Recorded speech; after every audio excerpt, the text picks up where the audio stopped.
శ్రీగురుభ్యో నమ శ్రీ మహాగణాధిపతియే నమ శ్రీ సరస్వత్యే నమ. భక్తారా, వాల్మీకి మహర్షి రచించిన శ్రీమద్ రామాయణ యథాతథంగా చెప్పుకున్నాం. ఇందులో భాగంగా నేటి వరకు మనం బాల అయోధ్యారణ్య కిష్కింద సుందర యుద్ధకాండలు పూర్తి చేసాం. ఉత్తరకాండలో కూడాను మనం 6 సర్గలు పూర్తి చేసి 7వ సర్గలోని 31వ శ్లోకం వరకు చెప్పుకున్నాం. 32 కొనసాగిద్దాం. కొనసాగించే ముందు వాల్మీకి మహర్షిని ప్రార్థన చేసుకుందాం. కూజంతం రామ రామేతి మధురం మధురాక్షరం ఆరుహ్య కవితా శాఖాం వందే వాల్మీకి కోకిలం. సమర్థద్గురు సాయినాథ్ మహారాజ్ की जय. मालेर्धनुश्च्युत बाण कात्तस्वर विभूषिता विविशुर्हुरिमासाज्य क्रौञ्चं पत्ररथा इव.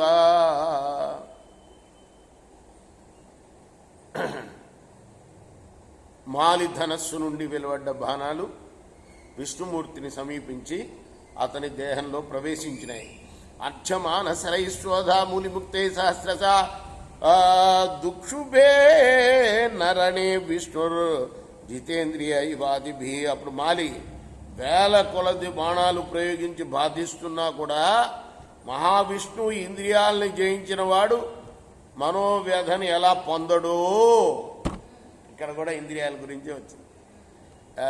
ఏ మాత్రం క్షోభ చెందలేదుగా. ఎన్ని బాణాలు గుర్చుకుంటున్నా విష్ణుమూర్తికి.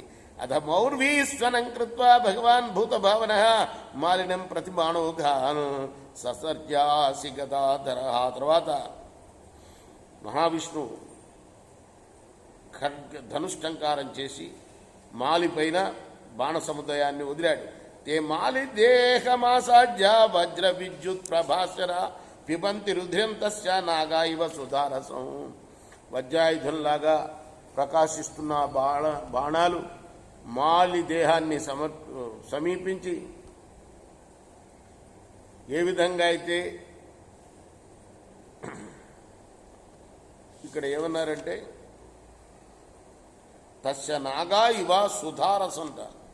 నాగులు సుధారసాన్ని అమృత రసాన్ని తాగినట్టుగా ఈ బాణాలు వాడి రక్తాన్ని తాగినాయిట.